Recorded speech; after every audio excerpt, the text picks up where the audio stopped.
Søren, let me immediately welcome you. It's a pleasure to have you, and I'm really grateful that you're taking a few minutes for this discussion. Difficult to start this discussion without talking about the crisis that we've just gone through. But concretely, what were some of the challenges that you faced when the crisis started?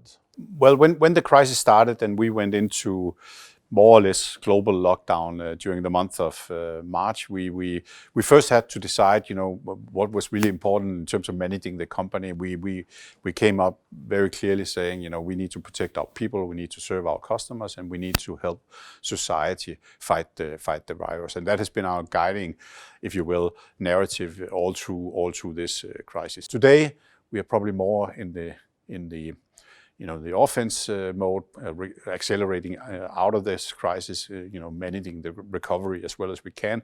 We also believe that this is a true chance to reset our competitive position. We have preserved cash. We have a very strong balance sheet today. You are one of the vectors of globalization, right? You have been enabling globalization over the last few years. So, what will change? What will be the same? Are you anticipating a world that is going to become less global? Distance was never an issue during the pandemic. So the global transportation networks operated, our ships operated, all the ports were open, warehouses were operating. I'm not suggesting that there were not issues here and there, but they were local in nature and they were dealt with.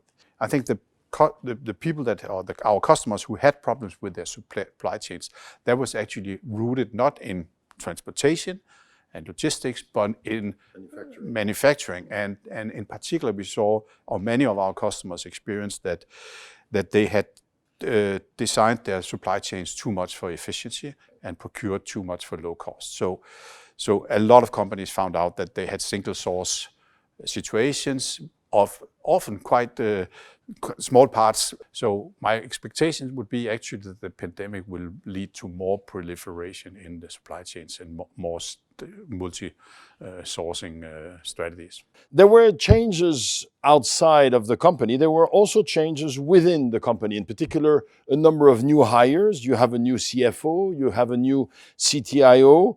And also you moved in some places to a model of two in a box. So what was the reasoning behind these decisions? We believe very strongly that in the next 2 decades, we have an opportunity to build a sustainable competitive advantage through technology. We are digitizing the way we run the company. We are digitizing all the machines we have in terms of ships, containers, and ports. And we are building new products that are entirely digital, which hopefully will drive new revenue streams. Increasingly, the competition is about data. And so this is a real transformation. You're also an organization that has been around for about 100 years. How easy or how difficult is it to transform such a long-standing, proud and successful company? In the last four years, we have been on this transformation journey, and it started out being we started out as a conglomerate in 2016. We had business interests in many different areas, and we decided to focus everything on global logistics. So we've been divesting a number of companies. We have been acquiring a number of companies. So there's been like a structural phase. We have reorganized from being a conglomerate with standalone divisions to being effectively one company with an integrated organization. How has the role of the executive leadership team changed over the last few years, if at all? Well, I think we're still leading the strategy together, but we are spending less time, if you will, deep diving in performance reviews within each and individual area. I'm happy that we are giving more trust to the leaders of the individual areas to run the business, and we are more focused in our own discussions on the forward-looking part. I mean, it was pretty clear that as we went out on this journey, we needed to have a different dialogue. We also had the dialogue also changed with our board, because obviously our board wanted to see proof points that or leading indicators that we were succeeding on the transformation, and that also aligned the discussion in the leadership team. We're very proud that you are an IMD MBA graduate. And we're also very proud that you came back 20 years after your graduation to be a keynote speaker at that graduation. So you've been very good for a long time. You've also been at this company for a while. You've now been CEO for 4 years. Have you had, at a personal level, to develop new skills, to change some of the ways that had made you successful before? You really have to stay curious. Lifelong learning. I read a lot. I really try to get inspiration, not so much from my own industry, but seeing what are other people doing.